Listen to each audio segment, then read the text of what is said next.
The four-letter word you're hearing here is mess, M-E-S-S. You see all the luggage here, it made it, fine, but the people didn't. As you can see behind me right here, we have a sea of luggage here in the middle of the food court where they've set up a makeshift baggage claim area here. I missed dialysis today, and that's what takes the toxins and the fluid off your body. I needed it yesterday. No idea where her medicine and bags are, Andreessen still booked a separate flight to Kansas City to get home. Airports all across the country are overflowing with unclaimed luggage tonight. Passengers have reported spending multiple days sifting through seas of luggage, often with little to no help from staff. At Denver International Airport alone, there are more than 10,000 pieces of unclaimed luggage. With all of this airport chaos, you might think that we are still in the middle of last week's blizzard, but we're not. This week's airport chaos is being caused by one airline, Southwest. According to the flight tracker FlightAware, Southwest has canceled more than 2,500 flights today alone. To put that into perspective, the cancellations for JetBlue, American, United, and Delta combined today were just about 100 flights. Overall, Southwest has canceled more than 13,000 flights since last Thursday. Their customer service has been completely overwhelmed, with passengers reporting lines and call wait times that last hours, often without a resolution once passengers actually get through to customer service. And these cancellations aren't just annoyances. They are leaving travelers all across the country stranded without their belongings, forcing many to figure out their own food, hotel accommodations, and alternate routes home. Mike Patel and 7 other family members flying Southwest were stranded, so he booked an Allegiant flight just to get to Des Moines before driving home to Omaha. 4 days we were stuck. We had to book this Allegiant flight for $3,000. Then yesterday, hotel night, by our own food, it cost me car renting, Uber, it's almost $10,000. I was supposed to connect in Denver, but they dropped us off here and told us that we had to reschedule our flight. So now you're stuck in a city where you know no one? I do not know anyone here. I've never been to this city. It's just been really rough. Adding to his troubles, he says Southwest told him they're unable to offer food or hotel vouchers because they don't have contracts with any Kansas City businesses. So he says he's been paying for a hotel out of his own pocket, but now he's out of money with no place to go until at least Thursday.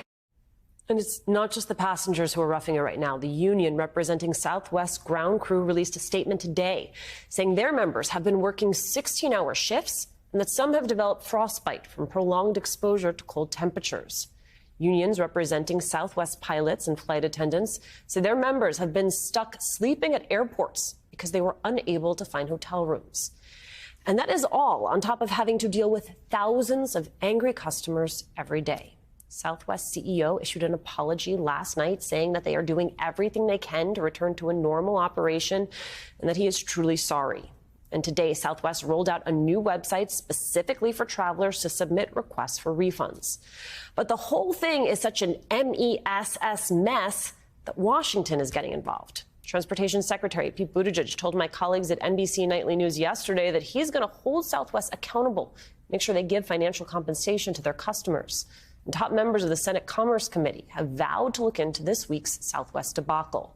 But what exactly is causing this kind of issue at Southwest? Well, other airlines were fine. And how do you fix it? Joining us now, Justin George, transportation reporter for The Washington Post. Justin, thank you so much for being with us. Explain this to me. Why is Southwest such a mess right now? What happened?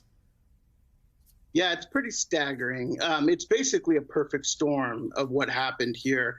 You had antiquated, sort of older scheduling systems. You have so many things, so many variables you're working with when you're talking about flights. You're talking about positioning airplanes and crews and pilots and runways and gates, and all those things have to sort of work together. Well, according to employees, according to the union, according to analysts, Southwest has long been sort of working with sort of out-of-date equipment.